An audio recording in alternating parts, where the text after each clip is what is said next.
Good evening, happy Tuesday, and welcome to another edition of the Final Whistle as our cigars burn down here at the end of that beautiful Vol beatdown. As we head now to get our cigars back stiffened as we head to South Carolina to take on the Cox. But guys, I got my rowdy Avengers here as always on this Tuesday night to talk a little Alabama football. So let's get right in this. We're not going to waste any time talking. Starting right off, my man to the left. I've learned tonight. I don't know if y'all see this on camera. I know it's like, look, man, Petty's just as big as these dudes. No, guys. I'm the point guard in the land of freaking giants. And the first one's my 6'5" dance machine right next to me. Dan, the man, James. How are you doing tonight, sir? Always good, man, especially after the third Saturday in October with the following the Bama victory. Absolutely. And coming in right at defensive tackle measurables, apparently, under him looking like he straight out of Duck Dynasty tonight, got the hat, the beard. This is a guy you don't want to talk shit to in the dark alley. My man, Van, how are you doing, sir? Well, man, getting ready to celebrate Cocktober, apparently, South Carolina this Saturday. Not really something I thought I'd ever say, but, looking forward to playing South Carolina this weekend. Smoked another cigar on the way to work, Monday morning, just to really get it home that we beat Tennessee again at home. So, feeling good, brother. Absolutely. And that, look, not just dark alley. This man you don't want to meet in any alley if you're wearing orange. One Lushan. How you doing this evening? I know you enjoyed that beatdown of them dirty-ass Orange Vols.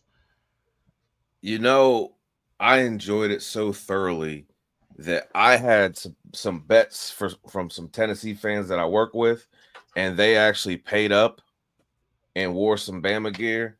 So I'm a very, very happy man. I got to see some dudes that I've known for years wear these ugly-ass color of orange, and today they donned that beautiful shade of crimson. It was soothing. I'm excited. I'm not going to say anything about South Carolina just yet. I'm excited to be here. I'm more excited to talk about the greatest team in the land. Petty, let's get into it. Let's get into it indeed. And we've got a big one. Look, just a few weeks ago, we were talking about this O-line shuffle possibly being a strength. Has it now become a problem? Maybe not. Who knows? They're still trying to figure it out. But I do know who knows. That's the fellow sitting on this panel. We're going to talk about it. Also, just said it. We're finishing off these cigars. Bama just got done smoking the balls, and we're going to put a final wrap on it in the ashtray tonight. But then, as my man Van so elegantly put it, it is Cocktober. I'm wearing Cox all over my body once again for the second show in a row. Chubbies, if you're out there, if you make a shirt with elephants, I will wear it too. Pay me. I am not a sponsor. I'm a sponsor. So I will whore for you anything you want me to wear, but preferably give me one with elephants, not cocks. But Cocktober, so we're going to talk some Cox and Bama football this Saturday at the 2:30 time slot. And then we're going to questions and answers from the fans. So, guys, get in that chat. It is already hopping. I see Jimmy Clay has joined us tonight. The man, the myth, the legend. Roll Tide Nation, Felicia Edwards, Keith coming over with us as well. I think I saw my girl Latoya up at there she is, Latoya. Guys, keep it hopping, get those questions going. But I got to give a little love to the people to keep the final whistle lights on before we get into all these hot ass topics. And guys, I don't know if you know this, but there's a wave rising in the South. And it's not the ocean, it's the Tidal Towel, the ultimate symbol of Bama power, brought to you by WhitwillSports.com. Whether you're in Bryant-Denny or repping from your living room or up in Cocktoberfest, the Tidal Towel brings the heat. Crimson, bold, unapologetically Alabama. And right now, you can wave yours for less. Use the promo code WHISTLE at the checkout and get 20% off at WhitwillSports.com today. Join the wave, wave the power, get your Tidal Towel. That's at WhitwillSports.com after the show, of course, because, you want to enjoy this for a few minutes. But write it down, stamp it on your forehead. Don't forget it. Whitwill Sports, they are the best. Go check them out and get that Tidal Towel waving. So when sandstorm starts, we don't see all those white towels. We see those crimson Tidal towels. With that said, talking about rotation, man, this right side, the left side of the offensive line is intact. That shit may be the best like any part of any offensive line in all of college football. It's that right side, right, where we've seen the addition of. We all want to see more of the freshman phenom Carroll, but we still keep working, man. 56 gets in there and things get crazy. You know, there's some guys that it's a turnstile. So, man, I'm gonna turn it over to the guys that know it a little more than I do. Dan, is the shuffling of the O-line hurting this offensive rhythm? Let me. I would say 100% yes, it does. But there are pros and cons of it. You know, we're gonna need it for depth purposes. You know, obviously we got guys beat up and banged up, and you know we're trying to get them healthy, and it's hard over the grind. You know, of an SEC season followed by a postseason. So it's good in that aspect of it. It's very important actually, but you know it's not a glaring problem now because we're winning through it all. You know, but you know, in tight games and everything, you know, we hope it doesn't become a problem. You know, it could be a benefit and it could be a problem at the same time, and that's exactly what it is right now. Well, Van, you said in the green room you could kind of have a different spin on this or a hot take, maybe. Well, like I can see why this is a topic. It makes sense to me if you were talking about most teams. It can cause issues with development. It can cause problems with communication. I saw a lot of teams try to do this and get inconsistent performances from their linemen, and then they all end up playing flat. Doesn't matter who's out or in the rotation. So, but I see things a little differently with this team, at least right now. Like, they're not perfect, but every single lineman that has played at some point this year has been a part of a crucial player series. So we've really only had two constants on the line, being Proctor and, you know, Brailsford that you mentioned before.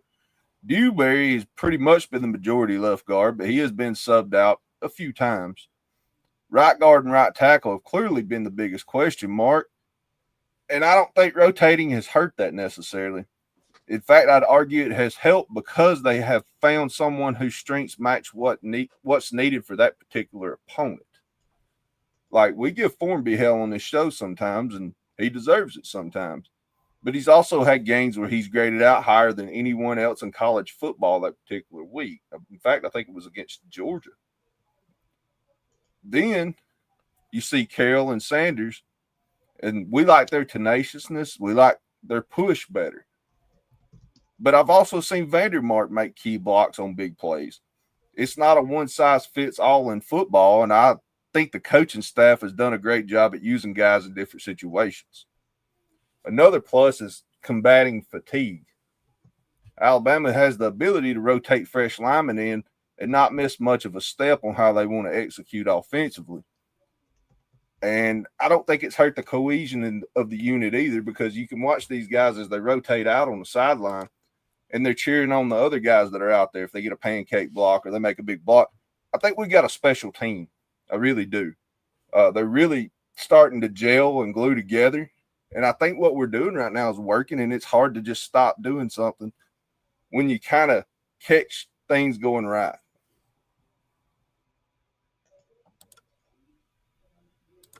Ooh, good to know.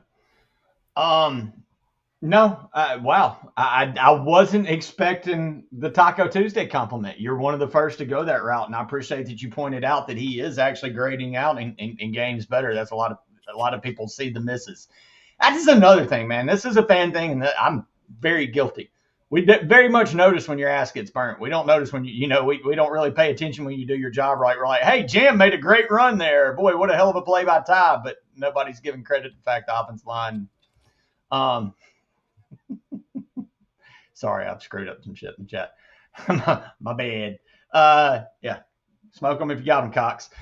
With that said, a man who's never short on his opinions on this, do you agree with Van that it may not be a detriment, or do you think it needs to get settled, Lou?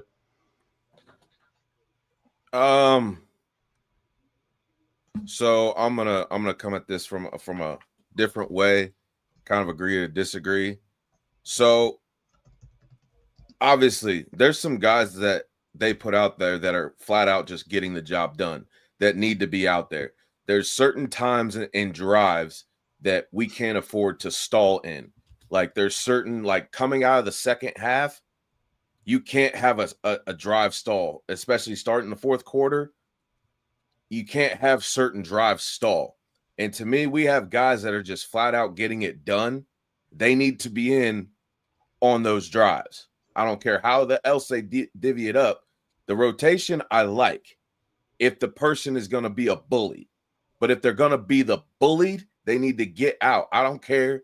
Like, yeah, I get the rotation thing has to happen. But at this point in the season, we're coming into some bad mamma jammas in the SEC, and you can't be getting pushed around on the outside or the inside, regardless of where you are. I'm not taking any flowers away from these guys. What I'm saying at this point, we need to have a solidifying 5, and that 5 needs to go get some shit done 5. Not the, okay, we got 4 solid guys that can block, but this guy always gets beat on a freaking outside pass rush because there's a right tackle that gets beat on outside pass rush every freaking time. And yeah, I'm going to harp on him because you know what? At this point in his career, he's a grown-ass man and he can accept it because Pro Football Focus wants to grade the kid out perfect, but in that same game, I'm still seeing things that other people aren't seeing. I look at the game a different way. I look at what you're doing when nobody's paying attention. How much are you walking on the field? Are you finishing blocks? Do you finish the play on your knees? Gino Vandermark. Like, there's certain guys that do stuff on plays that are going unseen because it's not shown on TV. But when you watch film, it is blatantly obvious. And those habits, if allowed to continue, could potentially hurt us in the future. That's why I want 5 to 6 bullies that are going to come in there and maul people. You got to take the fight to them on the offensive line. So I do think that the shuffling at times is hurting our offensive rhythm because doing a 3-and-out drive with this type of an offense shouldn't happen. That we beat ourselves. There's no defense in the country that's going to come out and stifle us 3 straight times. We beat ourselves. Somebody missed a block. Somebody missed a call. Somebody missed a rotation. That's what it is. So to me, they need to hone a lineup and 2 main subs and stick with that. Now, I understand if like you get further on in the game and we're up a couple tutties, then by all means, rotate the meat of the room in. But in game time situations and serious game time situations, I feel like we need to have that solidified 5. Makes sense. And I don't know if it's going to matter so much this week against a very depleted South Carolina defense. I know there was a lot of hype going in the season because of Dylan Stewart, but it was like nobody paid attention to the rest of the defense went pro, and nobody knew what they really replaced it with, and it obviously hasn't been much. But it will rear its head when you play. I mean, we've got better defenses coming. Oklahoma's got a real defense. LSU, weird on offense, but they got a real defense. Auburn sucks on offense, got a real defense. So, I mean, I would like to see maybe a little more solidification of the offensive line just to get the run game going because, the offense is as great as it's playing, and y'all said it still hasn't completely peaked, and that's a lot of it. There are times the run game still isn't as consistent as we'd like to see it. But, no, good takes, fellas. I agree. Another point you made, Lou, that I think was really good. I think people really get bogged down in the Pro Football Focus crap, and that's computers, man. I'm so sick of people relying so much on computers without using your eyes or feel for the game. That's still a very big part of it. And the Pro Football Focus stuff leaves out so much nuance and is so flawed. Like look, does it get some stuff right? Yeah, it can give you some, but it's don't treat it as the football Bible.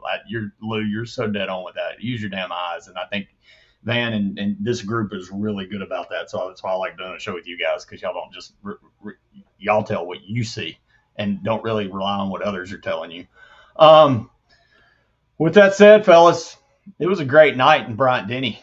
I mean, you had your moment. There's always a moment in those games. It was Xavier's moment. I mean, that pick 6. I heard from folks that were there that it rivaled the Cody block or the pro throw in Florida moment, that it was a pop like any other in Bryant-Denny. But, man, I haven't got to talk to you guys. I know y'all are in the Ivory Room after. What were your final takes on Bama's beatdown of those nasty Tennessee Vols? Dan, you've been quiet for a minute. I'm gonna say, but go back to the original rotation because you've just been up there being pretty and smiling, so I got to hear you talk. Yeah, man. I mean, I put that play by Xavier Brown up there with the Mount Cody play, the Trayvon Diggs. You know, it's amazing. The moments we have against the team in orange in Tuscaloosa. You know, that was definitely a Daniel Moore moment. You know, that's a moment that should be played on the mega big screen for years to come. You know, and he's consistently adding to his legacy. Xavier Brown, you know, he's written his name in Crimson Flame. You know, you think about the plays he makes on the goal line. You think about the play against Georgia, you know, the pick against Georgia to seal the game. You know, that's just Xavier Brown being the playmaker that he is. You know, he's on the field for a reason. He's the guy that started as a freshman for a reason. And, you know, you want playmakers out there. And, shout out to him for that. You know, he had a tremendous game, not just that play, but he was a dog that whole game. You know, you got to love that. You got to love that mentality and, you know, performance from that type of a player. Absolutely. And man, that's like almost you as a fan, you've called it so many times, and it's like, what the hell is wrong with defensive coordinators? Because it's almost like you call it, and then it's indefensible. Like they're going to slip the guy out of the backfield. They're going this way. It's the Y banana play, and it always works. It's like nobody can figure it out. On that moment, they did, and that's just, man, if that's not so quintessential Alabama, I don't really know what is. Like that is so Alabama. It hurts in those moments, but no, it was a special moment. Man, you said you were screaming like a girl on Halloween. Outside of that, man, final takeaways from a very nice victory over Tennessee. Well, first, I'd like to drop some fun facts. Tennessee was the first team we had faced all year with a loss coming into the game. Florida State was the first game. They were 0-0. Louisiana Monroe was 1-0 when we faced them. Wisconsin was 2-0 when we faced them. Georgia was 3-0. Vandy was 5-0. Missouri was 5-0. And then Tennessee was 5-1. All right, so Alabama hadn't lost to Tennessee at home since 2003 when we were coached by Mike Shula, who happens to be the OC for South Carolina, our next opponent. Our overall record against Tennessee in the last 20 games is now 17-3, and we own the longest home win streak in the country at 16 straight. Also, wanted to bring up Jim Goosetree because he don't get talked about enough. He was a longtime athletic trainer, at Alabama during Bear Bryant's heyday. He started the Victory Cigar tradition in 1961, but like most things, Tennessee had to steal that too, even though their Cubans probably got a lot of pinworms in them by now. A stat they told during the game that I thought was interesting. Alabama is now 447-0 when leading by 3 touchdowns going into the fourth quarter all time. That's a crazy stat. All right. Red zone efficiency. Y'all know how I do this. I like to give my notes. All right. So red zone efficiency on both sides of the ball clearly won this game for Alabama. We were 4-4 in the red zone for 28 points. Tennessee was 2 for 5. Here was my pregame thoughts. It's not that I dislike Tennessee. It's that I absolutely hate them, and I feel more alive after they lose. First quarter, camera zooms in on Heupel, and I'm not sure if that's Bobby Hill or Chum Lee from Pawn Stars. I just know he chose this job because that hideous orange would hide his mustard stains. All right. DeBoer's got on the black hoodie. The Reaper is about to take another ranked SEC team's soul. So let's get into some players here. Ryan Williams is a guy we know he's heard the noise. We've all been guilty of it as Bama fans at some point. Apparently the work with the jug machines, the rugby balls, the tennis balls have worked, but I think it's been a mental thing. And he's showing incredible fortitude to overcome that and become the guy we all knew he was. Most guys would have hit that slump and never recovered. He improved, and not just with his hands. He's starting to become a gadget player like we all thought he could be. It's just another multi-talented guy for Alabama to put another arrow in the quiver. This offense has unreal potential. Ty Simpson, the hell with the stats. Let's just talk about his poise. His ability to keep his eyes down the field while eluding guys who are trying to sack him cannot be understated. At one point, he was in his own end zone, avoided a potential safety, kept his composure, and saw a guy made the first down.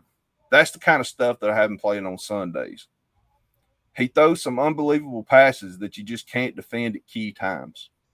He rallies his troops, he overcomes adversity, and he finds ways to keep Alabama ahead at the most clutch times. Yonze Pierre is looking every bit of a first-round pass rusher that this defense so desperately needed. In fact, the combo of him and Keon Keeley may go unnoticed by most, but when they're on the field together, they're nearly unblockable. So I'm looking forward to seeing that tandem more as we go forward. I didn't like when we were starting to revert back to some of the simulated pressure zone looks. It didn't work. We've been doing less of it. It might become more effective if we continue to get actual pressure going forward, but right now I think we need to abandon that. Shout out to Red Morgan. He made some great tackles early on, had a key pass breakup. He really stepped up and got a lot of snaps because of it. He's the perfect guy in there against the RPO stretch stuff. He's quick enough to play off ball against the pass and close the gap, and he's a good container. Pretty good hitter, too. Dijon Lee got picked on at times, and he didn't falter. An interception on a 2-point conversion won't move the stats, but it defined the game as a whole for Tennessee. I believe you could hear me yelling past Knoxville during the Zabian Brown interception and score. That was a defining moment, and it was a statement from the team to our fan base. They look like a playoff team right now. The defense bends, but rarely breaks. We can talk about stopping the run or lack of this and that, but when it comes down to it, they find a way. He was targeted. Zabian Brown was targeted 6 times, and he only gave up 16 yards. He also had 7 tackles. SEC Player of the Week for a reason. And speaking of that play, what the hell was Heupel thinking? It's 4th and 2, 9 seconds left. Everyone in the stadium, much less Alabama's defense, knew it was going to be a throw. You're not fooling anyone with that play action call. It was a stupid move. And I'll try to hurry us up so we can get Lou here. Shout out to Daniel Hill. He's the type of possession buster, time of possession bruiser Alabama's in need of. He's got great vision, great hands, powerful running style with enough quickness to get around the edge. Miller seems to still be recovering, and we needed someone to step up late to keep the ball out of their hands and get the short yardage first down. He made his presence in a big way. And so to finish this up, Tennessee had more passing yards, more rushing yards, more first downs, and more total plays than Bama and lost by 17. So that's a fascinating stat line. My last note, and probably my favorite moment from the game, was watching those stupid garbage truck convention workers trying to get a garbage time touchdown at the end and fail. It's fitting that Heupel would do that so that they could make the game look closer than it was, and then he could use the excuse of bad calls, similar to how Oregon cries when they lose against a ranked team. Overall, great game. Time to take Smokey out back and give him the old Yeller treatment. Roll damn Tide. As always, love the breakdown, the note section breakdown, Van. A few of the key points, you're talking about the 4th and 2 that, I mean, he had to call it, but I think that was more indicative of Heupel. One of his biggest weaknesses I've seen as a coach is his clock management at the end of halves and into games. They went to overtime against Mississippi State a few weeks back when it was just terrible clock management when they could have ended it. I thought towards the end of the half against Bama, he was trying to play so much not to give Bama the ball back. It hurt his ability to call maybe a run play or two more and still worked it down, which was just bad play clock management, which led to that play. It's interesting. And to your stats, I thought the stat of the game was coming into the game, Tennessee led the country in sacks. Alabama, sucky at sacks, only had 9 going in. Tennessee, 0 sacks on Ty Simpson, and Bama had 4. I thought that was an unbelievable turn of what the team strengths were.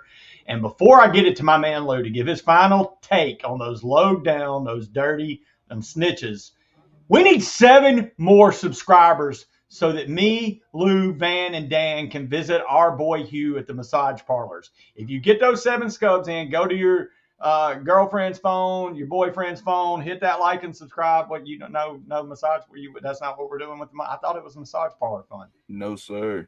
Oh, okay. All right. Not for that. Van says no, but we still do need 7 subscribers. So please, I see Latoya stumping for those likes. Also stump for those subscribers. We need 7 more guys. We're almost right there. With that said, Luke, give us your final thoughts on those dirty snitches. Well, I just want to communicate this, and I want everybody to understand what I mean when I say this. There is no team, no entity on the earth that I hate more than the Volunteers. I'm not even going to say the T word because we whooped that ass. They lost the respect to even being called that state. So, without further ado, the Vols came in with the top scoring offense in the nation at 48.2 points per game. Bama held them to just 20. The Vols were averaging 210 yards on the ground. Bama held them to $142 and 4.3 yards per carry. They boasted a top passing offense. We held them to under their season average. Joey didn't get his 280 on Saturday night. I thought the most impressive stat of our defensive night, it wasn't the sacks to me. It was the fact that we held their top 3 receivers, which were all averaging over 13.5 yards per catch, to under 10. Miles Kitselman was averaging 10 yards per catch. Those 4 were all held to under 9 yards per freaking catch. That is secondary right there, folks. I know he passed for some yards, but the fact that we held their top 4 receivers to under 10 yards is absolutely impressive. You know, we beat them on the third down, which you know me. Third down is a very, very important stat. We beat them. They were 38% on third down, 5 of 13, which is awesome. Now, the fourth down, they were 4 or 5, but, you know, Heupel gets lucky. Every blind squirrel finds a nut. You know, Charlie Brown even kissed a little redhead girl sometimes. So, you know, you do get lucky sometimes. Yanze Pierre, man, can't say enough about that young man. Dan and I have been high, you know, praising this kid, and finally he's seen the light. He's got an opportunity to show what he is on the field, and he is an absolute menace. James Smith, my D lineman of the week, was an absolute savage in this game. And he's one player that you don't have to worry about if he hates Tennessee, because he's going to let you know how he feels, especially after the game. I love that fire from that young man, and I can't wait to see what he does doing forward, especially once he's getting comfortable with the players around him.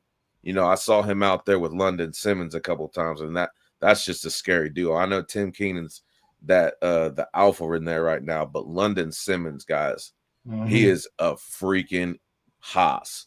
He is not only getting double teamed, he's getting held, and they never call it. Every time London Simmons is going to be that dude for us coming up in the future. I'm so excited about him. Nakai Hill-Green, 6 tackles, 2 tackles for a loss. He was shooting in there, actually making hits on the running back, which is something our linebackers don't ever do. So that was impressive to see that we actually had a linebacker that wanted to hit somebody. On the offensive side, you know, as Petty said, we didn't let up any sacks. Ty Simpson was able to target 8 different receivers, which is that's a facilitator. That's all any of us you can ask for from Ty. Ryan Williams led the way. He came back, had a huge freaking night, making some very physical catches, and they were actual catches. He wasn't bobbling the ball. He actually snatched him out of the air, which gives us confidence going forward, because Tennessee, to me, had one of the more physical secondaries in the nation. So the fact that our receivers were able to make catches on them, that was a very good sign for me. Daniel Hill, man, that's the type of closer you need going into this time in the SEC. You're going to face, you know, LSU, you're going to face Auburn defense. South Carolina's even got some hitters on their defense.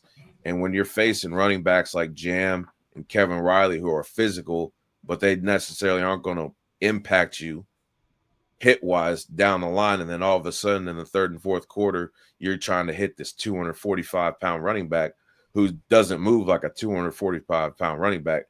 Daniel Hill's probably got some of the best feet in that room. He is very nimble, and he is powerful, and he is hard to bring down. And later on in games, that is a defensive personnel nightmare. And hitting him is honestly a good way to get injured because 245 pounds, and he's a strong 245 pounds, and he knows how to use his weight and leverage. So, bottom line, the Vols got smoked. I love it. There was nothing better to happen this weekend.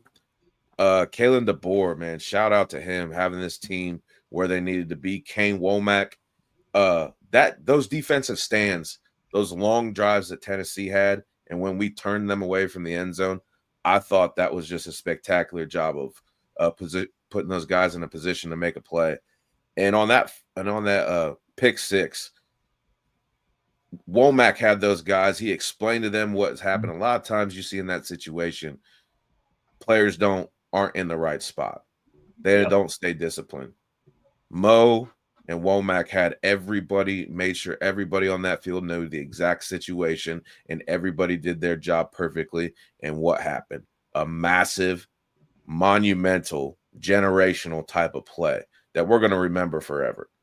There's Tennessee fans that are still crying about that shit, and I absolutely love it.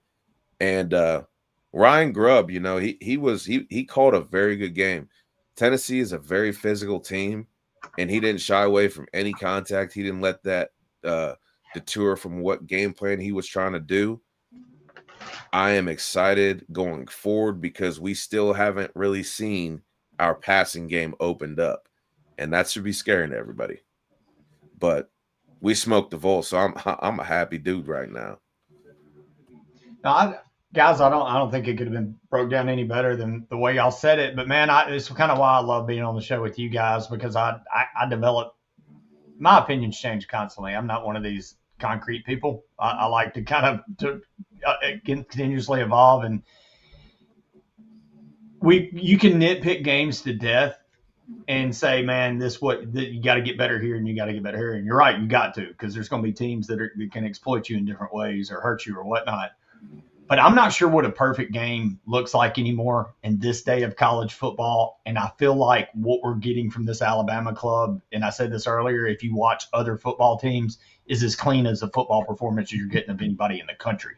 So the days of, and I made a cheese analogy earlier, that when Nick Saban coached, he coached cheddar cheese. It was just a big chunk. There was no holes in it. Well, like, we're in a Swiss cheese society of football. Every team has some kind of hole, but Bama seemed to be a little bit smaller than others. So, yeah, can we nitpick some shit? Yeah. But I'm not seeing better performances from anybody else in college football right now, and things are getting better.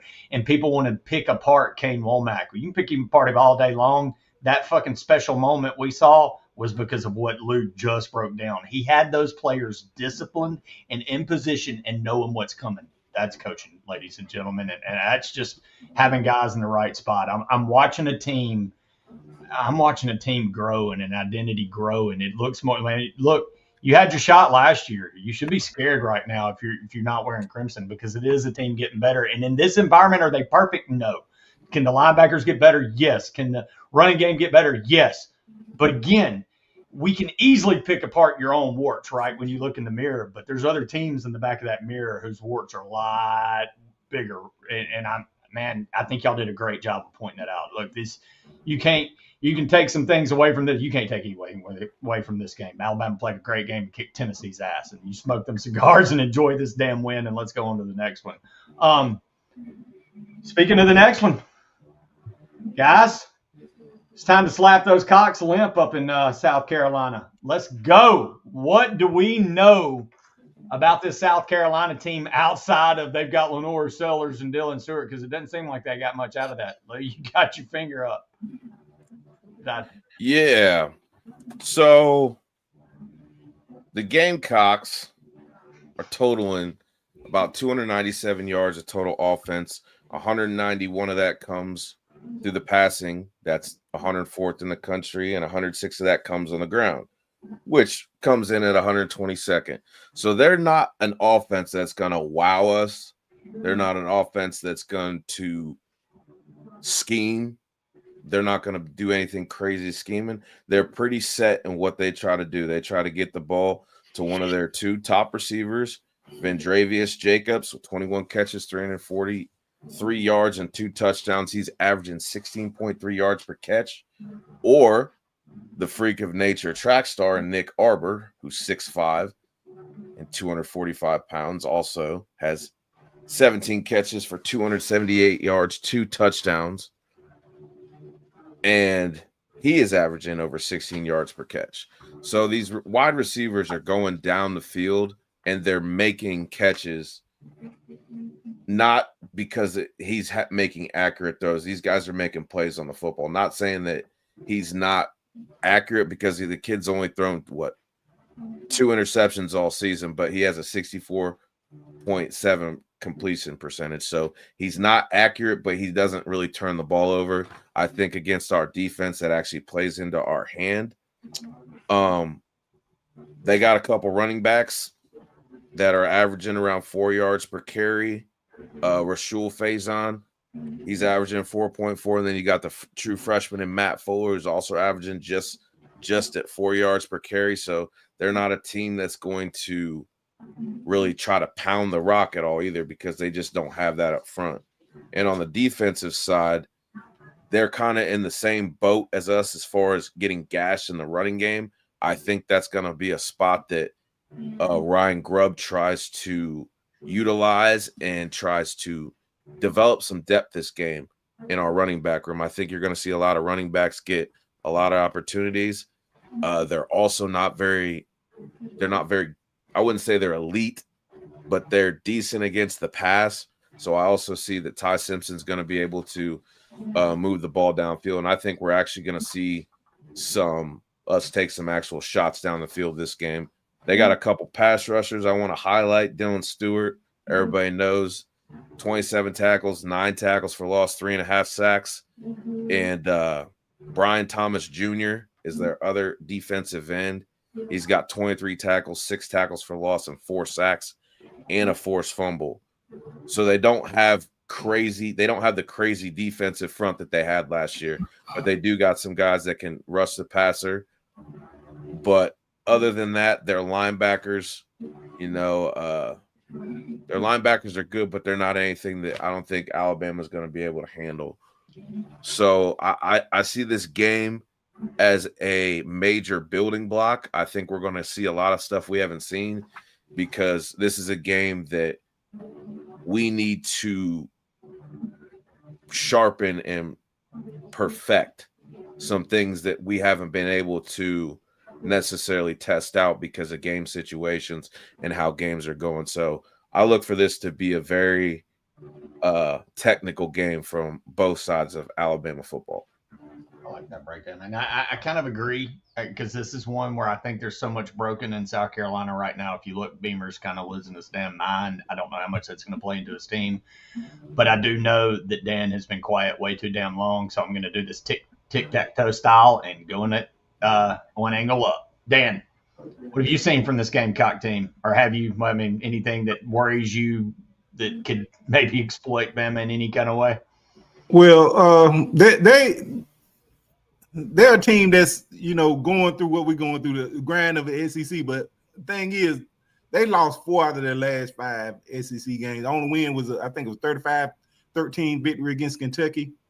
Mm-hmm. They lost, double digit. They lost bad at home to Oklahoma. Lost to LSU. That's not a team that I'm not as high on. But they pose a threat simply because, this is their Super Bowl. They're playing Bama. Bama is coming off 4 straight ranked wins.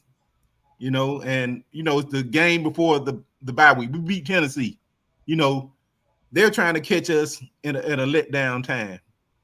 We're looking ready to go into the bye week. We just beat Tennessee. Smoking cigar, we celebrate. All right, let's get into the bye week. Let's get ready for LSU. That's what they're hoping. I think we're going to get a different looking game. It's going to be an electric environment in Columbia. You better believe that. You rest assured it's going to be electric environment. It's up to us. We're gonna have to start out fast, and we're gonna have to get the crowd out of the game. They're gonna, this is a time possession offense. It's not an explosive offense, and the one glaring issue with our defense is the explosive plays, run games. We cut out the explosive runs, we'd probably be a top 5 defense in the country. But with that being said, I don't think they have those types of players to be able to do that. But it's still something that we should not overlook. And we got to take an aggressive approach to this game. We need to go in and hit them in the mouth. We need to be a bully, take an angry mentality into this game. That's why I'm thinking we need to. I know it's easy. Let's just get into the bye week. Let's rest up, get our bodies recovered. Let's loaf into the off week. But that's a dangerous approach to take going into Columbia, South Carolina. I agree. That's one of the things I do kind of, if you look at anything, people are saying trap game. I'm like, well, a trap is when you're not looking at a game because you're looking ahead. Well, you're going into an off week. What the hell what are you getting trapped by, the off team? Now, I'd more, you've played 4 really big grind. You're coming off the grind, but Marvin shot me down that, said you just wake your ass up, you're a player, you go play. Then you may have a different angle on your this Gamecock breakdown, but I like to ask questions because that's what I do. I ask questions and I know things. But a question came to me, or one of the things that caught me, and you talked about Oklahoma last week, putting them down, Dan, is Oklahoma. We talked about Bama's run game really hadn't gotten going to the, we get 100, 125 yard rushing, but we hadn't had that 200, 250 yard rushing game where you've controlled the clock running the ball. Well, Oklahoma hadn't had a 100-yard rusher until last week, and they had a 125-yard rusher against South Carolina. Do you see this as a game, and also kind of swinging back to what Lou talked about? This is a game where we can get technical and work on some stuff. Do you see this as a time where Bama can work on the run game this week? And that wasn't the way you were going to go? Answer that and go your own way, sir. No, man. I think that's a good point. I think it is a chance to work on our run game because they've not been great against the run. They're good at pass rushing, as Lou alluded to, as Dan talked about, but they've not been great against the run. Look, my take on it's not going to be as good as these other guys. They can break it down better than me, country bumpkin self. But look, South Carolina's tall and physical on defense. They're edge rushers. They can and they will give you some problems. They've been almost as terrible against the run as us. I mean, if I'm just saying that. So to answer your question, guys like Daniel Hill, a healthier Jam Miller, Kevin Riley, we can see some guys get some rhythm. We might kind of get to see us run the ball a lot. But look, their defense does ball hawk very well in the secondary.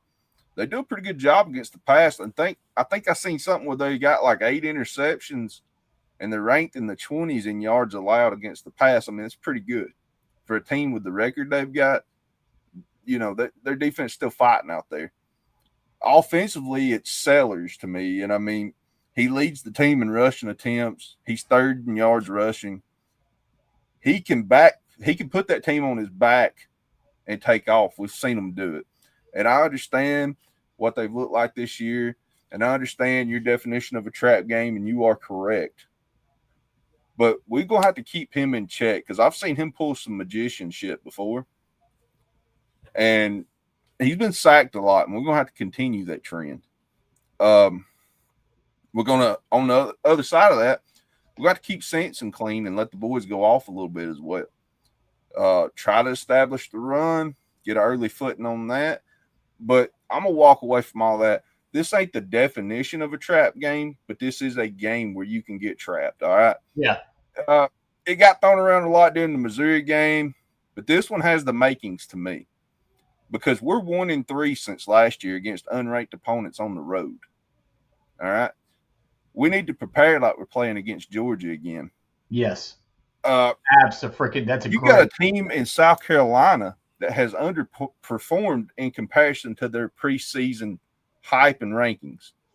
You got a coach whose seat's getting hotter every single day. But a win against Alabama can save or at least delay a head coach's firing. We've seen it happen before. We've seen guys get hired off of what he could do against Hugh Freeze against Alabama in the past. So forget the playoffs. It's about pride. It's about proving you're continually getting better, that you're growing as an individual and as a team. It's about proving you're more than that bullshit in week one. All right. And I know they've went on a streak since then, but I told y'all after that game that taste would not be out of my mouth until we ended the season on a high note, because that's what it's about for me. I don't give a damn if it's South Carolina, if it's East Illinois, if it's number 1 Ohio State. You go out there and you take care of business like you should. You do it for that script A, you do it for the name on the back of your jersey, and you do it for the guy next to you who has bled and sweated and fought right alongside of you to get to this point. Because that's what football is really about. Stats are numbers that give bookies the edge. They give nerds arguments online, and they give voters something for awards. They don't mean shit if you don't win. Yep. They don't mean nothing if they come to the detriment of your team. If you're not standing on a podium at the end of the year where your brother's celebrating a win, who gives a damn about the trophies? Who gives a damn about the stats? That's real football to me. And I feel like it gets lost on people nowadays. In a society that's focused more on the betting side of things, we celebrate empty stats and player performances, even though the team get their fudge packed for 20 points or more. We don't even look at that. But none of that shit matters, man. Playing hard matters, win or lose. When your ankle's banged up and your knee won't stop popping, and you're not going to get the ball on this play, but you still gut it out and throw a mean-ass block for your teammate, that's real football. I've watched sports betting and fantasy football dilute the NFL to the point where I almost don't even like watching it no more, and I don't want to see it happen to college football. So at the end of the day, it matters what the team does. Don't take your opponent lightly. Every week, go 1-0. That's what really matters. That's where championship squads are built. When you treat South Carolina just like you treat Tennessee, that's when you know you're focused. I don't know if I'm going to blow your skirt up, Van, piss you off like I do Lou every other show, or what with this response to what you just said, because I am going to bring up the gambling that you hate. But the trap game, the reason you're like, it's not a trap game in the sense of a trap game, but it's in a trap game in this other sense. Why I hate to say from the Vegas side, and you're right, gambling don't matter because so many people will bet on a game, right? The line's 12.5. They'll take Alabama. Bama wins by 12. They don't cover the spread. Like, what the fuck? The coaches are idiots. We didn't win by 30. You won the football game. That's all that damn matters in this world is at the end of the scoreboard, you have one more point than the other team. And it's kind of changed the mindset. But on the flip side, as a gambler, someone who pays very much attention to Vegas, because I do believe that the twinkly lights don't pay for themselves. They know what the hell they're doing out there. When you see, and this goes back to your trap game point, like, as a gambler, since I was 10, and maybe it was my dad, maybe it was my upbringing, when the newspaper would come out on Mondays, I would open up to look at the lines. I don't know. It's something I've always done. And it was in the last couple of years, something a trend I caught within myself. The line that you see on Monday that just stands out like, oh, that's the best pick of the week. Oh, that's that's my favorite. That's my play.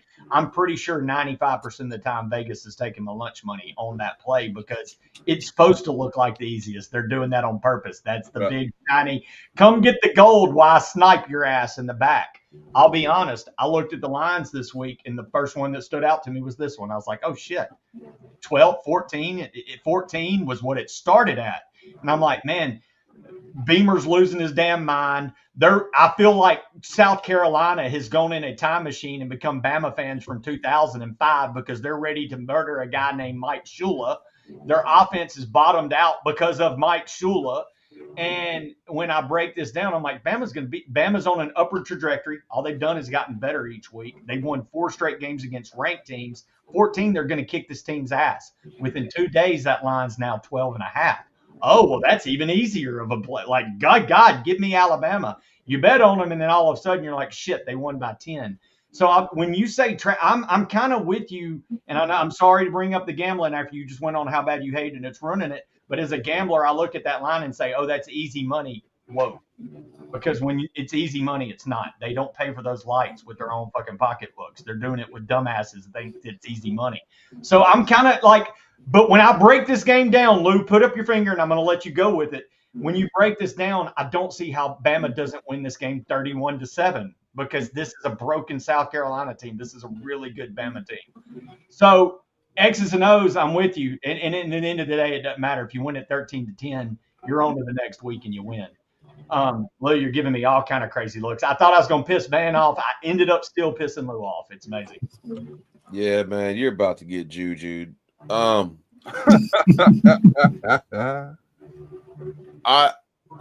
Every game is a trap game in the SEC. Yep. The SEC in itself is a massive trap. We call it the freaking gauntlet. Yeah.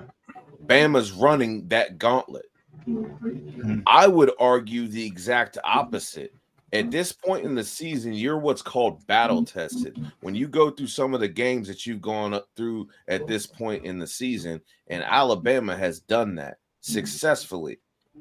And we've developed depth at the same damn time, which is very, very hard to do. Win games and develop depth. That's something that a lot of football teams aren't able to do. And on the flip side of that, you have an offense and an offensive coordinator and a quarterback and an offensive line that understand how valuable time of possession is. We're not going to give them the football. When I said that we're going to experiment, that means we are going to dominate time of possession with what we do with the football.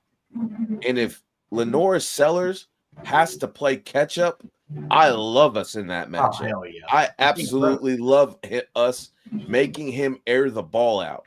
We're going to use Shane Beamerness against Shane Beamer. I think he's going to have these guys ripe and ready to play. And I think Brian Grubb is once again going to use a team's aggression against them to be successful at the levels that people don't think we're going to be successful at. And Lou, I honestly agree wholeheartedly with you. A lot of my rhetoric then was for the sake of argument, for the gambler mentality that's insanely embedded in me. But at the end of the day, I'm kind of with you. I don't like, at the end of the day, you play football and you got this football team and this football team. And and unless just the world of crazy, and it's a trap game was Washington State for Ole Miss before Georgia, and you win 27-24 because you're preparing for another team. You just said it. You're playing in the SEC. You're not overlooking going to freaking South Carolina. Bama's been there before. They know what they know what kind of hornet's nest it is when Sandstorm starts. And look, and this one, I'm gonna give some credit to South Carolina. For a mediocre football program, one of the best fan bases in college football. They show up. It's 87,000 and they will be full. So, no, you're absolutely right, Lushan. Again, a lot of mine was for the gambler insanity's sake of argument. But I just – this is a game where I think that's why I brought up the question to you, Van. Oklahoma, a team who hadn't been able to run the ball, ran it on them last week. Bama's better. Look, man. I agree with everybody. I really do. I think talent-wise, battle tested, like Lou said. It was a great point he just made. I'm just saying, it's almost more talking to the fans because I've seen what people are putting out there right now. And I'm like, look, you got to take every damn body seriously. I felt like we didn't take Florida State serious and we got smacked in the mouth. And look, we're a different team than we were then. We're a different team than we were last year, but we were rolling, and Oklahoma kicked the shit out of us, and they did not have a great year last year. So I'm saying week to week, you got to play your best football. Absolutely. That's all I'm saying. Dan, want to put a bow on this? You agree, or are we all crazy? Listen, man. when I'm kind of like Nick Saban. When I talk, I'm like talking to the team, But if you ask me, Dan, as Dan, the final Wilson analyst, if you asking me personally, and I don't like to give them rat poison, so I advise all players, don't listen to this. But I expect Bama by at least 17. Yeah. All honesty, there's no reason we shouldn't win by at least 17. It's going to be an electric atmosphere, and I don't see any scenario where we don't win by at least 17. Oh, I agree with that. I think we should beat LSU by 17. I don't think they're a good football team. Right. I'm just saying take your opponent serious every time. That's right. That's my message I want to send to the players and the team. Well, and Latoya just made a comment that Lou starred that Lou's nephew, Ty Simpson, apparently is echoing his uncle's thoughts on, hey, no, this is the SEC. If they're in the SEC, they're damn good at football and named off all their team. I know we'll get to it in a second, but no, when this isn't the Big Ten. Like we don't play cupcakes. We don't have a baker's goods. We don't have Purdue. There ain't no Purdue on that schedule. Listen, Vandy ain't even Vandy anymore. Shit, no, they're a top tier. Missouri ain't Missouri. You got Missouri, Vanderbilt at the top of the SEC. I mean, what other team in like the other conferences Missouri's don't Buster have this Douglas. issue? Alabama walked in there and had to get in a damn heavyweight fight with Mizzou and to win that thing. That wasn't no candy cake. They just showed Bama didn't sleepwalk through Mizzou. They went and played a damn good football team and beat them in their house. And let's be honest here. As much as we all hate Auburn, their defense is damn good. Yes, Missouri found a way to win again in overtime. Auburn's dog shit, but Missouri's doing things. Yeah, I can't say that, guys. When do they quit, though? There's going to be a point of line of demarcation. It may happen in Fayetteville this weekend when Taylon Green's offense, who, by the way, if you wonder why Arkansas ain't quit, because Taylon Green's working on his contract for his next team, so he's going to ball out. Auburn, you better watch the F out. Taylon Green is a 3rd and 12 nightmare. Because don't watch out, Auburn. Don't watch out. I hope Arkansas beats them by 6. Well, I've got Arkansas picked, but my question, I do think Auburn does have above average, but it's going to quit at some point. There's no way they can win with that shitty ass offense. But outside, but still, you got a fist fight. When you play, I do question. There's a few teams I've got on quit notice. One of them, Bama, plays this weekend. I'm sorry, they're on quit notice in my book. And I know it's the SEC, but when you got your coach losing his mind like a cracked out monkey, and Mike Shule is your offensive coordinator, the shit's bad. Right. And listen, I it's funny. A lot of SEC teams are calling for the head coach.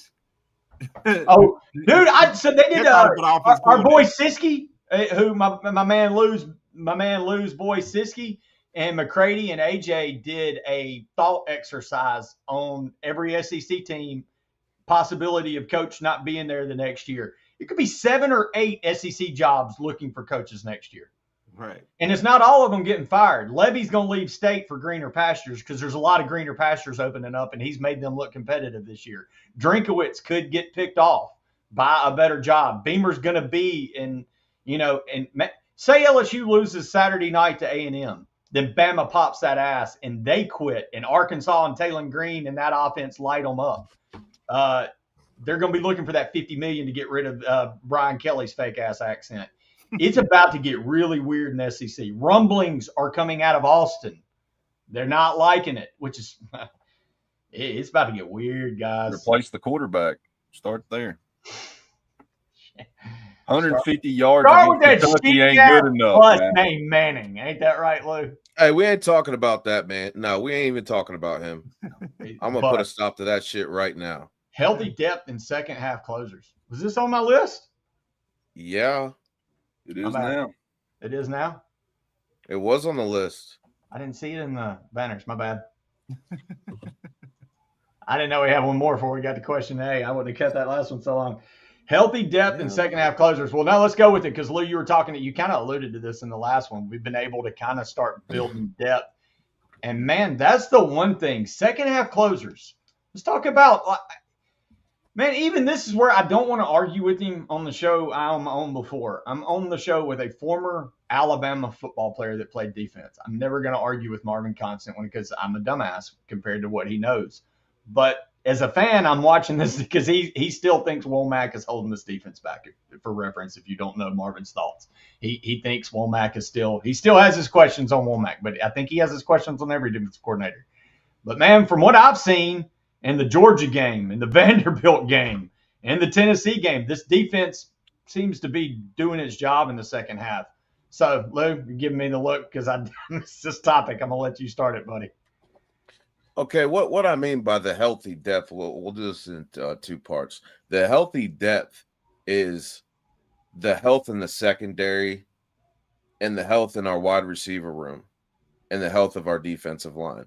We were missing some very key players that weren't fully healthy, that weren't able to go. And you could see that by the lack of depth that we portrayed in the first part of the season. Now you're starting to see when there's a problem, it gets switched with a quickness, no matter what position we're in. And that goes for the same thing on the offensive line too. Not as much as that has been on the secondary, but there has been some healthy development and depth, especially I think once most of our tight ends get healthy, I think you'll see them more utilized as well. And especially the running backs. But the second half closers, to me, those are players that nobody was talking about in the first part of the season that have developed and came into their own roles of being a productive part of the offense or defensive side or special teams for that matter. Ooh. And some players that I'm talking about, I said him earlier, London Simmons. Mm-hmm. Nobody had that dude. I mean, they had him like, yeah, he was going to play. They didn't have him as one of our top defensive linemen. And I'm going to stay on the defense. I saw this pass rushing tandem, and it is downright scary because what Tennessee had to do to stop this tandem of Fatua Henry and Keon Keeley at the end of that Tennessee game was downright illegal. They were almost having to chop block both of those two from keeping them from getting to the quarterback. The fact that we have 2 guys that don't even really play, that haven't really played all season, that can turn up heat like that on a quarterback at the end of the game is key. It's massive. It's huge. It's something that teams wish they had. And I'm going to say this right now, Daniel Hill is not just a powerful 245-pound running back. Y'all saw that pass. That was the one thing Ryan Grubb said in the beginning of the season that he liked most about Daniel Hill was the fact that he was amazing with his hands. Now, we've seen Kevin Riley surprise everybody, but he's not a second half. He came from the first half of the season and has been doing his thing. But the second half closers, and I'm gonna put this too. Latier Brooks, he on special teams is downright scary. The fact that the last 2 games, it's been our players that have kind of gotten in his way from taking it to the house. And at the same time, he's making catches, contested catches that I don't even see 3rd or 4th year players making. Even some professionals, when he jumped over that defensive back and caught the ball over him against Missouri, that told me all I need to know that this kid is absolutely a physical specimen. And when teams are keying on a Ryan Williams or they're trying to stop Bernard or they're trying to just keep Horton from doing what Horton does, you have a guy in Latier Brooks that can not only just take the absolute top off a defense, but he's going to gash you if he gets it in space because we haven't seen him get the ball in space. Latier Brooks has kind of became Ty Simpson's emergency safety blanket. Like when Ty Simpson gets in trouble in the pocket, he's going to look for other people, but it always seems that he's finding Latier Brooks in a little window, and Latier Brooks is making plays. So these second half closers are going to be key, especially getting into the end of the schedule, going into the SEC championship game, and getting into the playoffs. You're going to need those players that come in and just do one damn job during the game. That's why Georgia was so good when they were so good, because they had dudes that come in late in the game and that would just keep popping you in the mouth. And you already had to deal with, a Yanze Pierre or, a Noah Carter for most of the game and an LT Overton. And then all of a sudden you break out 2 280-pound corner bending freaks that are just coming after you. I mean, a defense or an offensive lineman at that point in the game is not going to want to handle that weight on the outside. So second half closers are going to win us a title flat out. I thought you put that pretty well. And Latair Brooks is one that's kind of caught my eye. And the main reason is a freshman. He had a drop wide open early on over the middle. And I was like, man, freshman, he might have he's going to make some big plays, but he's probably going to have some drops like that from time to time. And that's something as a freshman early on when you're wide open. Those are the ones that'll play in your head because oh my God, you'll start thinking about shit. He hadn't dropped anything since. And like you said, Lou, even to a step over, he's made a lot of hard catches, not just wide open over the middle. That's the only drop the kid's had all season as a freshman. He's really, really impressive. And I know Dan's we're running on time, and I want to get our man Dan out of here because the ladies at the nursing home. It's like when you get injured in the pros, you get passed on, they'll move on from you, and you lose your job. Dan, we got to question and answer. I think Lou pretty much summed that up. Daniel Hill. Oh, yeah. It was, and you said this early on, Van, his ability to bruise the clock there at the end and keep it running was very special. And these guys are just making plays, man. It's, again, we're seeing a team grow. Questions and answers. Let's hit it. Latoya Billingsley. Does Brooks and Proctor get their TDs Saturday? It could. One of them is. Game. Huh? Proctor's touchdown's not coming to the playoffs. Yeah, we're saving that. Yeah, this is not a game we bring that out. No. Right. So does Brooks get it? Does Brooks get his first this weekend? Is that who we're going to get it to? Hey, I like it. I don't want to call this, but I'm going to call it. Y'all remember Jalen Waddle's coming out party didn't come till about halfway through the season. Mm-hmm. He was doing some things, but his coming out party wasn't until halfway through the season. I got a feeling that number 17 might go off on some Cox on Saturday. I got a feeling. He could do it. Another one, man, is Horton, who was injured. We kind of thought that he seems to slowly be making more and more plays in this offense. I think he could also have a game at some point where he has that you look up and he's got like 8 for 180. I think first down. Yeah, I think he's tied number 1 red zone threat, I think. Mm-hmm. Oh, yeah. Mm-hmm. Roll Tide Nation. What do you guys think about our offensive tempo? I like it. You look at our time possession. We won the time possession most of our games. So, yeah, I love it. Not only that, but when we need a quick score in a 2-minute style situation, never miss a beat, man. Right. Like our ability to switch tempos and be efficient, fantastic, man.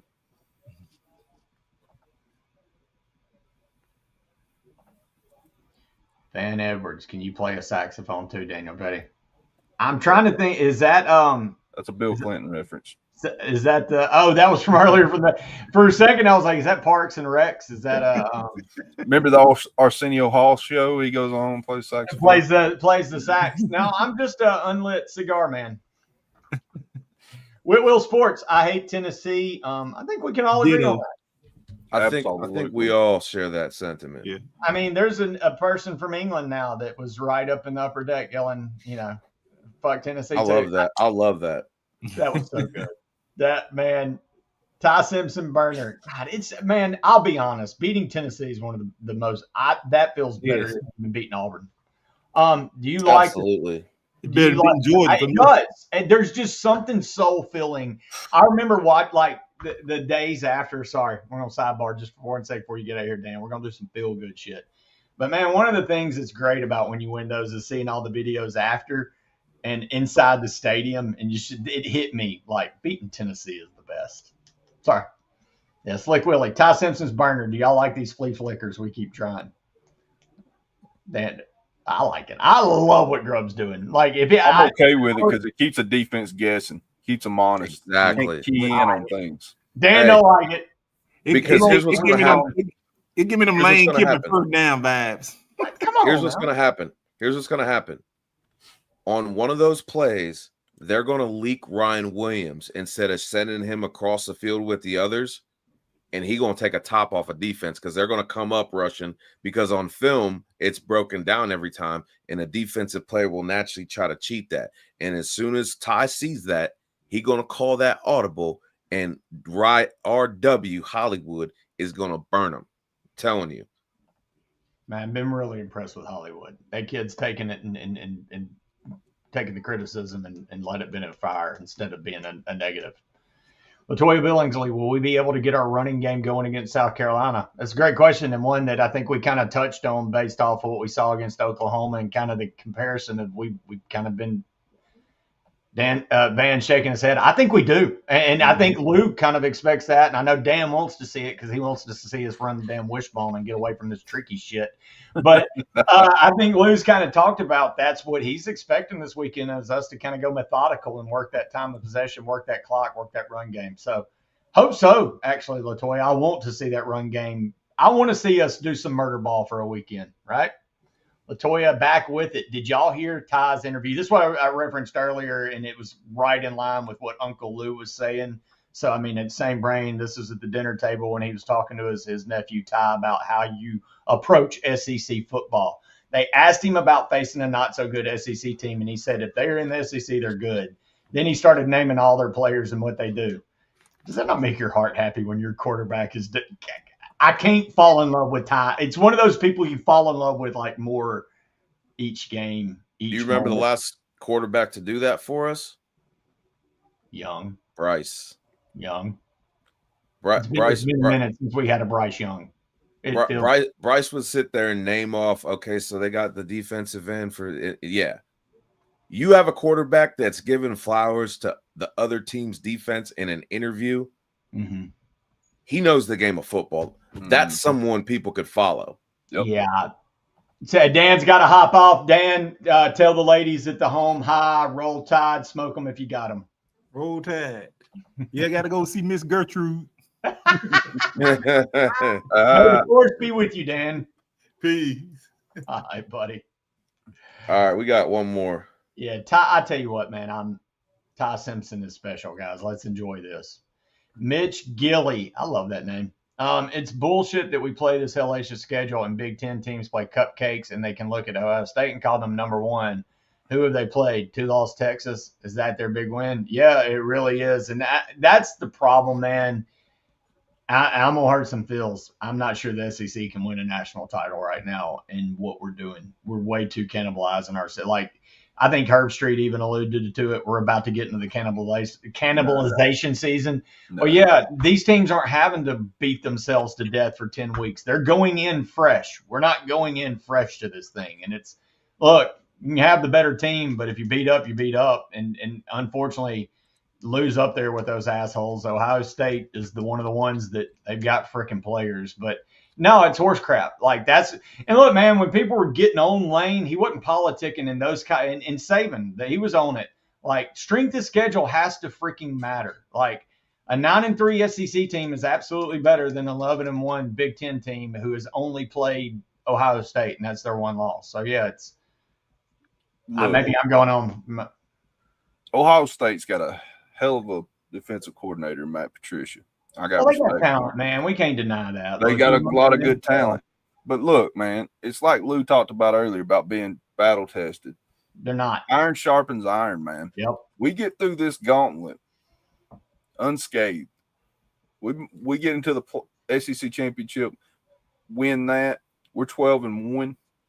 We get into the playoffs. Look out, because this team's going to be ready for any adversity any team in college football can throw. Because, like you talked about, no team out there there's no team that don't look beatable to me. Oh yeah, not a single one. So Bama will be ready for anything, including Ohio State. So they can play who they want to. They can choose to play soft schedules. I don't care about none of that. No, you got to. Yeah. So here's an interesting adage, because I do the Saturday AM scramble, so I have a very good clue of what's going on up there in the Big Ten. So the top 2 teams in the country, Ohio State beat Texas, right? A 2-loss Texas team who went to overtime with the worst team in the SEC, right? No, got outplayed. Right.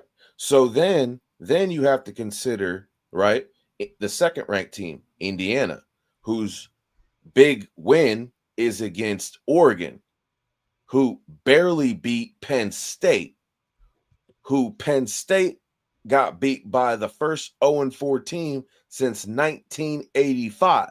So the landscape of what they're trying to stand on is like a dock that really ain't tied off, because you got an Indiana team that's they're saying is the second best team in the country, but their biggest win is against a team that barely beat a team that is absolute dumpster fire right now.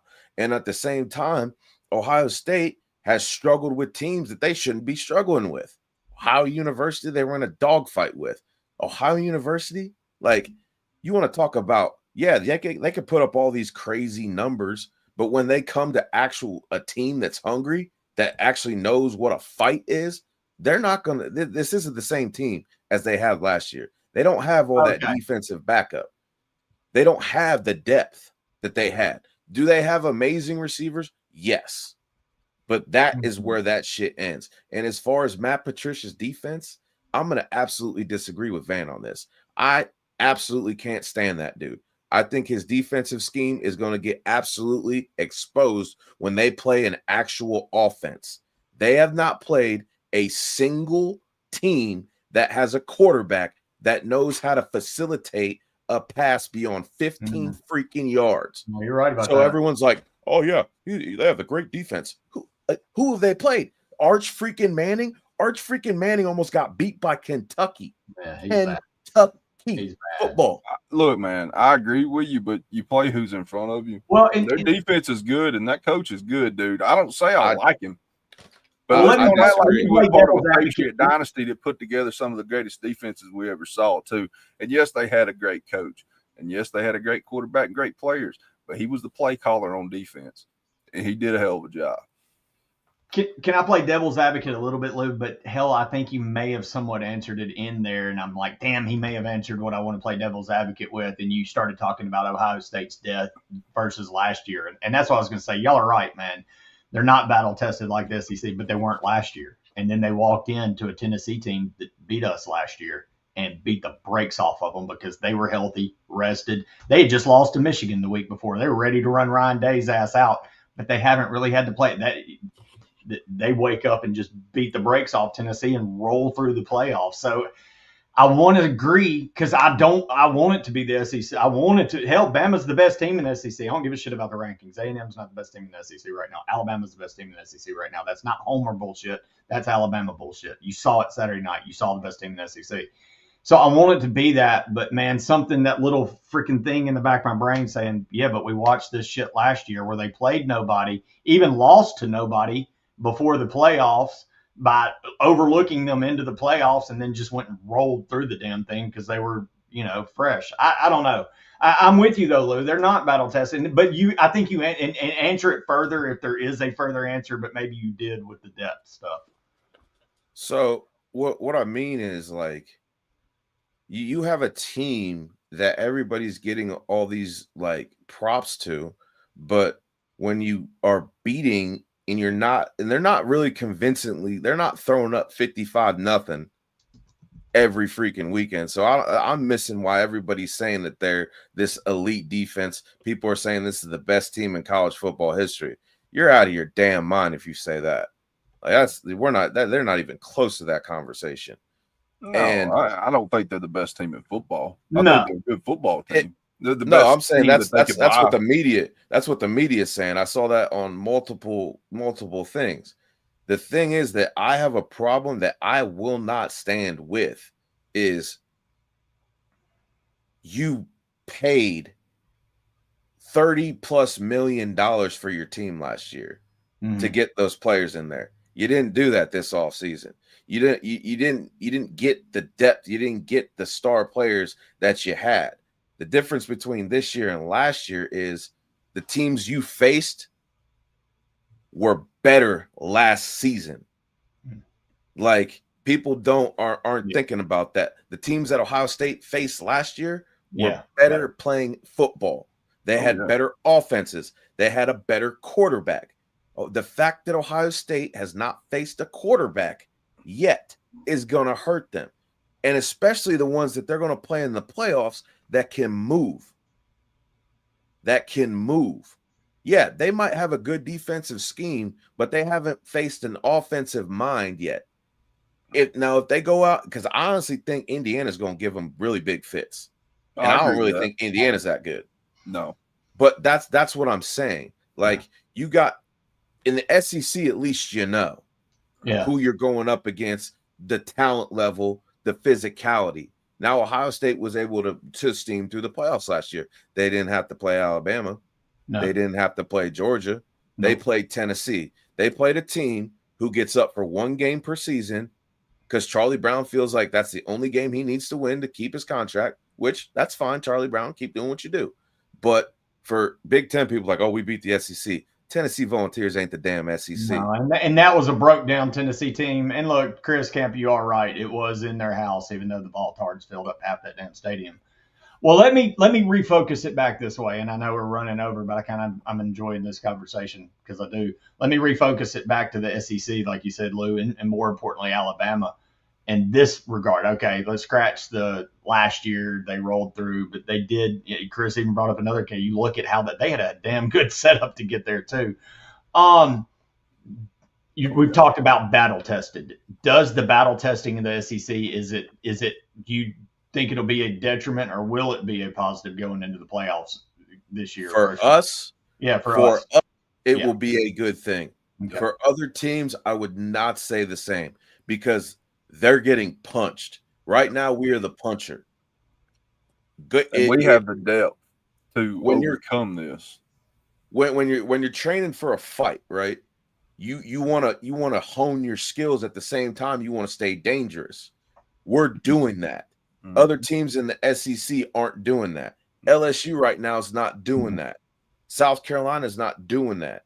Mm-mm. Auburn's not doing that. Hey, look, man, you want to use a great litmus test and eye opener, go to the Ole Miss Georgia game and look at what Bama did. Ole Miss, you're watching them like, shit, this Ole Miss. I've got text. Ty Hayes was like, hey, man, Petty, Ole Miss is legit.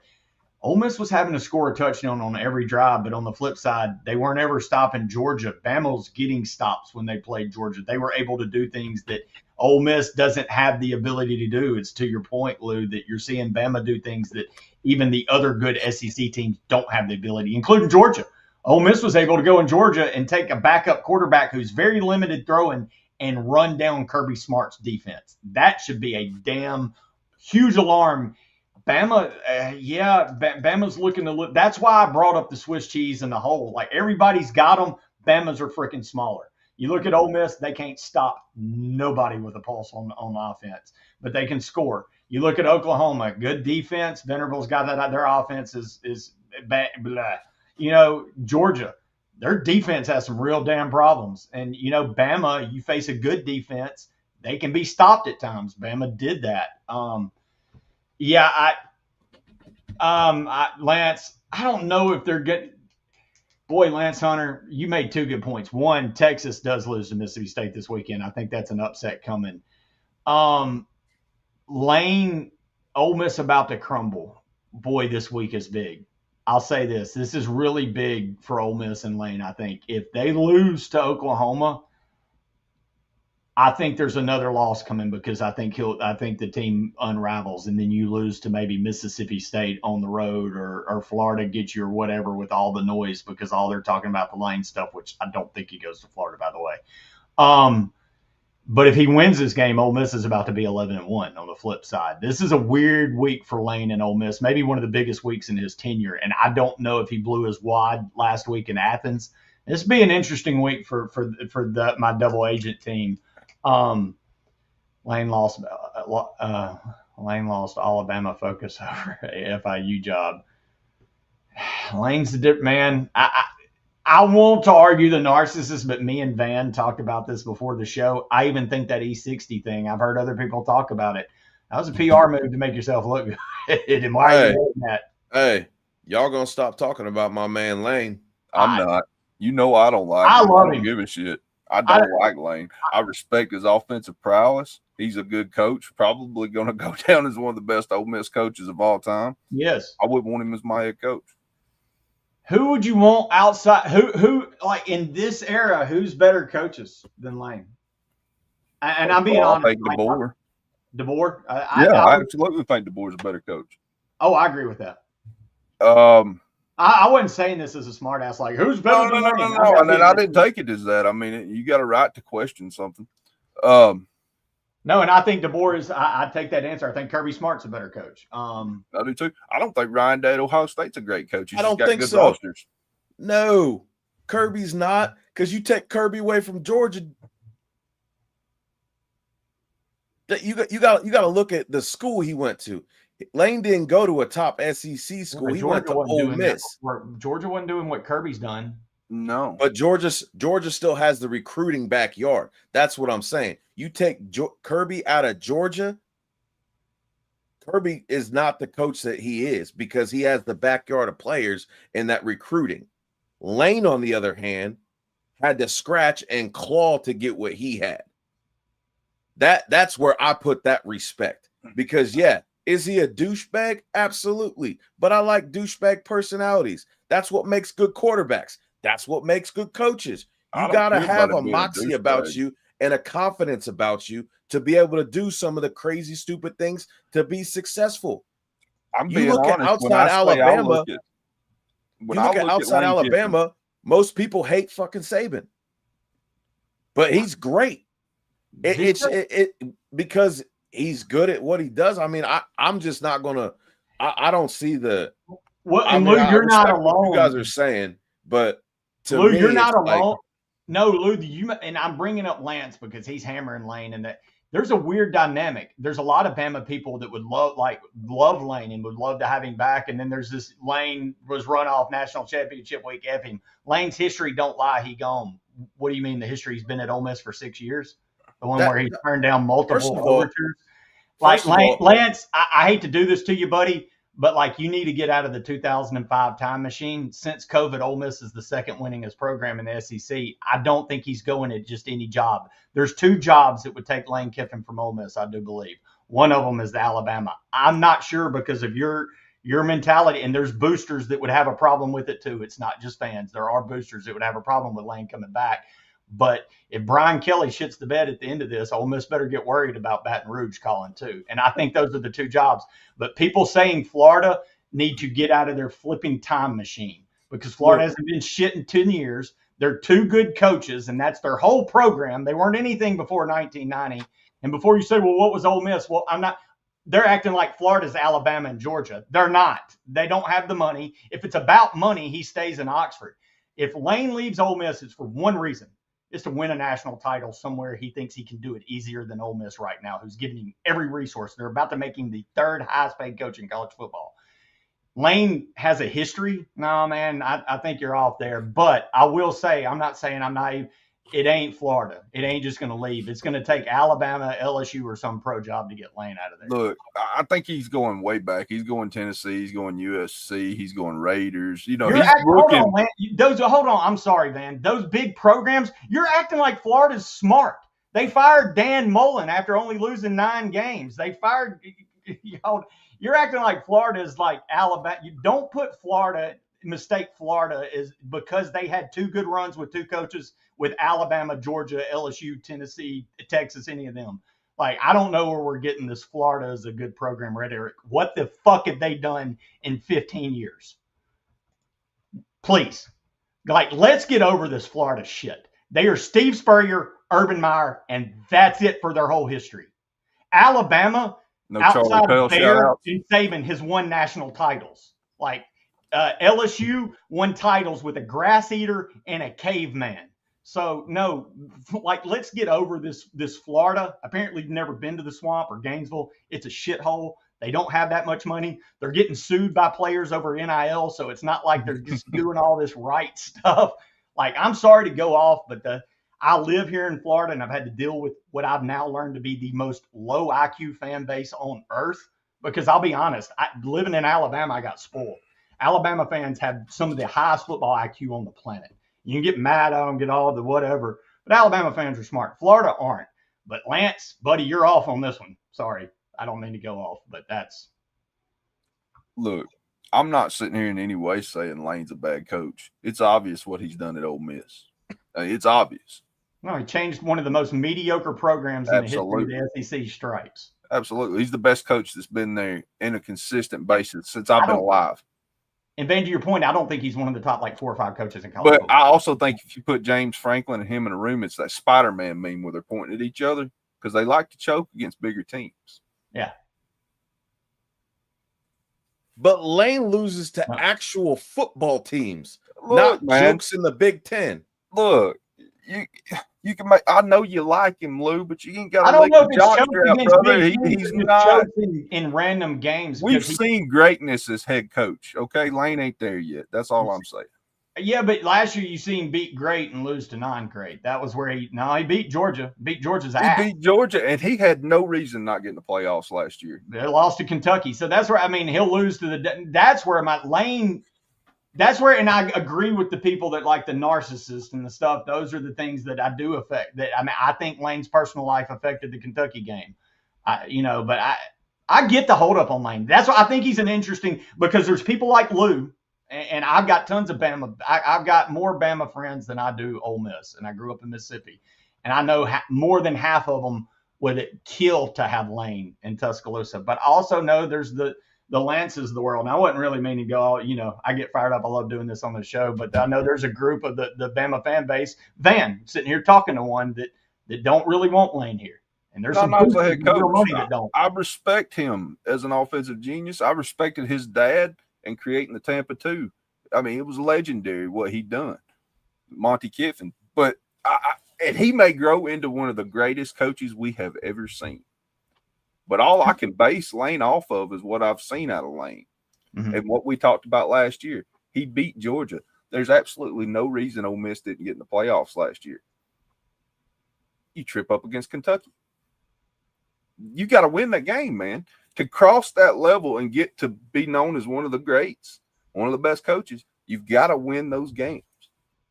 Those games matter too. They kept them out of the playoffs. Yes. And to Zachary Binks's point, Lane fucked us out of a national title. We've had a coach on our show that shares that sentiment that was on the staff with him. So, I mean, I get and why. He could have grown as a person and a coach since then. I'm not going to judge him for that shit. I'm not judging him for that.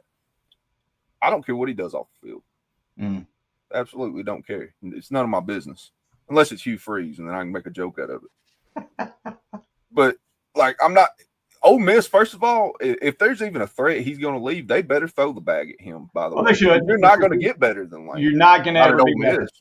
No, he's made you nationally relevant when you never have been since there was even national TV. So, and that's why I've heard people say, only Ole Miss would up a guy's paycheck after losing at Georgia. Yeah, you do, because the effect he's had on your program. But I also it's a hell of a case study. And I'll say this, man, I may be eating some crow here in a few weeks in Lane's down in Gainesville, and he's the next visor standing on that sideline. But if he does it, I want all the dumbasses that think it's about money to know it's not about me. He decided that he could win a national championship quicker at Florida. I don't think that's the case. I think people are in some kind of myth about what Florida is. Now, LSU and Bama are a whole different monster. Don't think Bama's real. Think LSU could be real. Look, Florida's backyard's full of top tier football players in high school. I get that. That's not necessarily Lane's game. No. I mean, you know what I'm saying? It's not like, you had Dan Mullen who couldn't recruit. Lane can recruit, but he picks and chooses because he's going to pick guys up out of the portal. So it don't really matter where Lane's at in that aspect. So I don't think that Florida being full of great high school football players is necessarily the get. I don't think that's – he has stated he loves Florida. He owns multiple houses in Florida, but he's also rich and can fly there anytime he wants to. So what's that got to do with anything? I don't know. Interesting. Look, you never know, man. This is a crazy world. Absolutely. I don't presume to – yeah, like I said, I could easily eat crow and all that Florida stuff, and he'll be gone as soon as Ole Miss gets their ass whipped by Oklahoma this weekend. I wouldn't leave Ole Miss the way he's built them. They are a threat every year, okay? Well, and I wouldn't leave that. Van, you just touched on something. All right, you've got Billy or whoever. All their coaches are getting fired. Dan Mullen got fired about being a 9 and 10 win coach. They're already working on your statue in Oxford. They sell your dog as a stuffed animal in the stores. So it's your dog's pretty much become the mascot since Ole Miss can't make up what the hell their mascot's going to be. It's now Lane's Labrador. Maybe he does, but here's the other thing. Every coach thinks they're the man. You think you're the next Steve, but you're never going to be bigger of a man at any other place than you are at Ole Miss right now with who you are. You're never going to be Nick Saban. You're never going to be what Nick Saban was at LSU or some of their great. I don't know. Lou, I'm gonna quit because I know you. I could ramble. I know Lane's a fire plug of a subject, an easy one to talk about. This was our Saturday scramble. We get to talk about some other teams. Yeah, I did not mean to go off on this. I tried to keep it in the back because I tried to turn that back to Bama with the ruggedness or whatever. But I know Lane has ties to Bama. I know all that shit. More trying to say that, look, if you look at even the Ole Miss Georgia game, that was a heavyweight fight, and those teams have huge ass warts that Bama don't. That was my whole point. Bama's real good. Roll Tide. Damn right we are. That's the thing. I do think. Let's go back. Like I ended on this with what we were. Let's go back full circle. How Lane is in the middle of this damn donut of Ohio State. I am watching a Bama team that I think can play with anybody in college football. Don't nobody want them. And on that Saturday night when DeBoer hit that damn goalpost and Proctor's banging his chest, it's like, yeah, this is that Alabama club that nobody, not Ohio State. This is the one that Ohio State used to shit in their pants when they had to come play in a bowl game. Look, DeBoer made the statement this week. Alabama has not played their best game yet, and that should scare opponents. And I agree with him. They've already been great, but I think they can be even better. So, yeah, this is a team that's growing. It's been nice. Yeah. Been enjoyable. Well, guys, have we gotten through all the question and answers? Enough rants, enough going on, getting a little Saturday morning scramble going on? Yeah. We got it. Well, look, let's end it. Give us the follows and socials and all that good stuff, and we'll give our final words and get these ladies and gentlemen who look. Chad, I want to say this first of all, man. Lance, I love it. Thanks for coming in. Thanks for bringing the heat. I love having these conversations where we can really get going. But the chat has been badass tonight. So thank all of y'all. Thank all of y'all for y'all's time more than anything. So appreciate y'all being in, and we are going to give our socials love and get out of your hair tonight. Dan? You're next. Dan's gone, man. Dan's off at the dancing at the club. Well, at the club. But hey, look, man, you can't follow me on nothing. I'm a ghost. I don't exist outside the show on Tuesdays and being at work making money because that's what I'm about. You can catch me throwing rocks at Auburn and Tennessee fans when they're out on work release, mowing yards.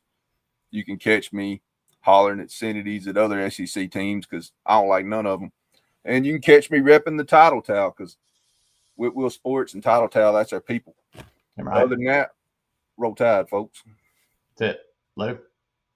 You can find me on Facebook and Instagram, Lucian Graves, and the 456 at the Final Whistle 456 and 4-row Luce 1.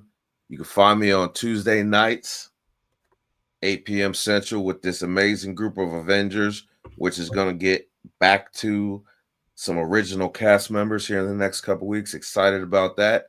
You can also catch me Saturday morning for the AM Scramble. That's going to start at 8:30 Central AM in the morning. It's a lot of fun. My guys from the North, we get into football. We get to talk about a lot of these conversations that we kind of had tonight. It's a lot of fun. Y'all come out and join it. And as normal, we will be in the Ivory Room for the post-game show, directly following Bama taking care of business against the Cocks. Roll daggum Tide, ladies and gentlemen. Roll daggum Tide. And I am the captain of this Avenger ship. You can catch me at Petty_Daniel. Always trying to fire up everybody, people in the chat. Lou, didn't get him too fired up tonight, thank goodness. But the one thing you can get fired up is Bama beating the shit out of them Cocks this weekend. Absolutely. Let's put a question or an exclamation point on Cocktober with a win over South Carolina Gamecocks. That's right. And let's end it on those famous words. Roll damn Tide. Roll damn Tide. We don't give a piss about nothing but the Tide, baby.